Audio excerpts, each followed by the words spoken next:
Thanks for staying with us. So severe flooding in Limpopo and Mpumalanga has once again highlighted the vulnerability of South Africa's natural heritage.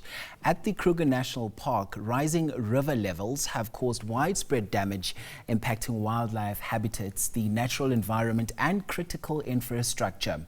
Now, park authorities are assessing the extent of the destruction as concerns are now growing over displaced animals, damaged roads and bridges, as well as other long-term environmental consequences of these floods. For more on this now, let's bring in Reynold Thakhuli, who's the General Manager for Communications at the Kruger National Park. I must thank you so much for your time, Mr. Thakhuli. Great to chat to you. So can you start by explaining the situation inside the Kruger National Park at this stage, and just how badly have internal roads, bridges and visitor facilities been affected? And are some areas completely inaccessible at this stage? Good morning, and thank you very much for having me. Indeed, the rain that came down in the last couple of days has been quite severe in the Kruger National Park. We've lost some bridges, we've lost some roads, and we also have water that went into some staff living quarters and some tourism facilities as well. So at the moment, we have closed access for day visitation, but I think the weather is now improving quite significantly. We will be opening for day visitation tomorrow. Mm-hmm. And you have cited safety risks as a key concern to closing the park. Just what are the main dangers visitors could have faced if, visits were allowed to continue? Yes, the roads are quite saturated at the moment, and we didn't want people get stuck in the middle of the park.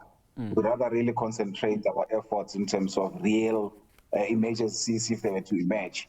So that's why we had to take precautionary measures and not allow day visitation into the park. However, people that have active bookings in the park, some of them were still in the park, particularly in the south of the park, as the northern part of the park is currently inaccessible. So those are the kind of precautionary measures that we had to take. Some of the rivers were fluctuating, so we didn't really want to have a situation where people are trapped in the park while the rains are still coming down. So there's also been much concerns around nature and wildlife. There's a common perception that wildlife can instinctively sense impending danger from extreme weather, almost as if, nature is in sync in a way with what's happening. Recently, I saw there was a widely shared video that showed what appeared to be a mother elephant urgently trying to lead her young to safety. Can you talk to us about whether animals show adaptive responses to sudden flooding and heavy rain, and what scientists at the Kruger National Park have observed in situations such as this one? Indeed, you've actually just answered the question. The animals are quite intuitive. They are quite adaptable to the situation. And already before the rain started, they started moving up in a higher ground areas. So we're really not concerned much about the animals. But I must also mention that because the rivers are moving quite fast, so species such as the crocodiles might move with the river and end up in areas adjacent to the national park. So we are really pleading to communities outside our national parks to be mindful of that fact and avoid areas that are flooded or areas with water pools, because those species might have found comfort in those areas. But over and above, animals are doing well. They have adapted quite well, and the vegetation itself has transformed into large green vegetation, which is quite good for grazers as well. But also, here's the thing, there has been some reports of crocodiles that have been sighted in residential areas. Are you able to confirm these reports for us? But also, what do people do when they've had such sightings? Yeah, we actually encourage them not to approach such animals if they see them outside the national park or at residential areas. They can report those sightings to authorities. We have a emergency number that they call, which is 013-735-0197. And they can simply report that there is this particular species of animal in this area, and we'll make means to try and bring it back into the national park. I'm going to ask you to give us that number again, Mr. Thakhuli. It's a 013-735-0197. They can utilize that number to report, any sightings of animals. And again, there's also the national emergency line, which is 112. They can also utilize that, and they will simply come and assist where possible. But All right. We want to emphasize that they must not approach those kind of animals. All right, so that is the number that you can dial should you sight any crocodiles or any other animals that have been displaced as a result of the floods in and around the area. That number again is 013-735-0197 or the National Emergency Hotline, that's 112. And as we continue with the conversation, Mr. Thakhuli, South Africa's weather detection and forecasting systems that are led by the South African Weather Service are widely regarded as world class, yet this situation has highlighted just how unpredictable extreme weather can be.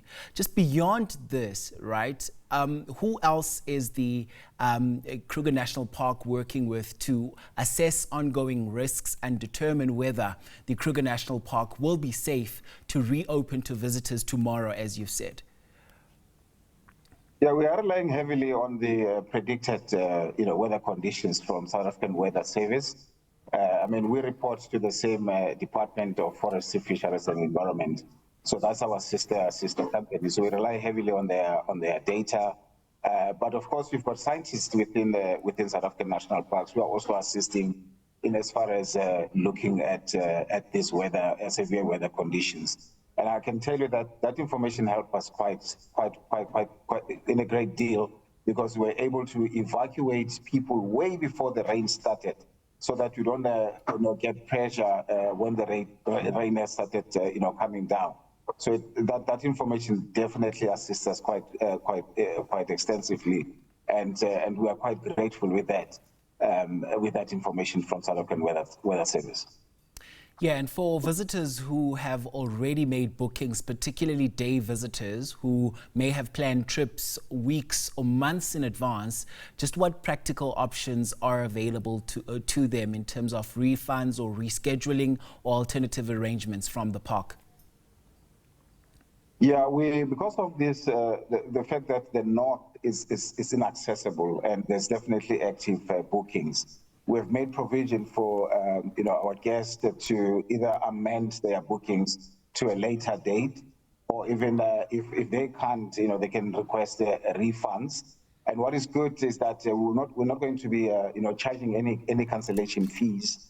They've got a bit of a relief there, so they can do that, and we will be, and they can also call our central reservation number, which is 012-428-9111. I can repeat that again, 012-428-9111. They can also send an email to reservations@sandparks.org, and we'll be able to assist them with their cancellation or amendments, even refunds.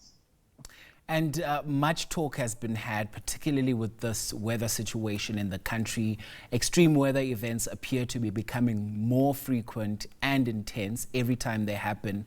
Just what lessons is the Kruger National Park taking from this situation, and how will those lessons perhaps shape how national parks are managed, how they are protected and kept safe for visitors in the future? I think early warning is quite critical for us. We continue to observe, the predictions that are given by the likes of SA Weather Service, as well as our scientists giving us early warnings. So this has been a great learning path for us, and we'll continue, assessing this kind of situations so that our staff, our guests are also, kept in mind.